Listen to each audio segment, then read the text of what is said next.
Part 1. Looking Inward. The Practice in Brief. March 17, 1954. Those who practice the Dhamma should train themselves to understand in the following stages.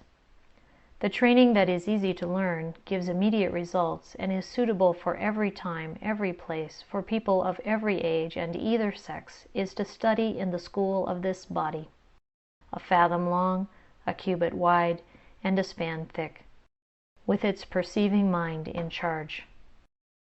This body has many things, ranging from the crude to the subtle, that are well worth knowing. The steps of the training. To begin with, know that the body is composed of various physical properties, the major ones being the properties of earth, water, fire, and wind, the minor ones being the aspects that adhere to the major ones, things like color, smell, shape, etc. These properties are unstable, inconstant, stressful, and unclean. If you look at them deeply, you will see that there's no substance to them at all.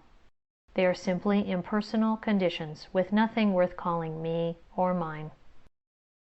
When you can clearly perceive the body in these terms, you will be able to let go of any clinging or attachment to it as an entity, yourself, someone else, this or that.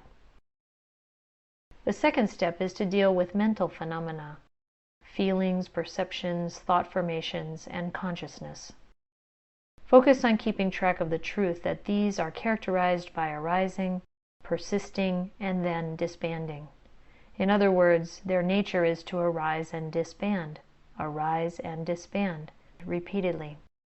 When you investigate to see this truth, you will be able to let go of your attachments to mental phenomena as entities, as yourself, someone else, this or that. Training on the level of practice doesn't simply mean studying, listening, or reading. You have to practice so as to see clearly with your own mind in the following steps. Start out by brushing aside all external concerns and turn to look inside at your own mind until you can know in what ways it is clear or murky, calm or unsettled. The way to do this is to have mindfulness and self-awareness in charge as you keep aware of the body and mind until you've trained the mind to stay firmly in a state of normalcy, i.e. neutrality. Once the mind can stay in a state of normalcy, you will see mental formations or preoccupations in their natural state of arising and disbanding.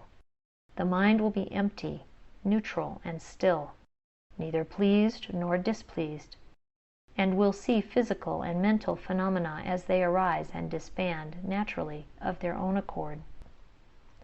When the knowledge that there is no self to any of these things becomes thoroughly clear, you will meet with something that lies further inside, beyond all suffering and stress, free from the cycles of change, deathless, free from birth as well as death, since all things that take birth must by nature age, grow ill, and die.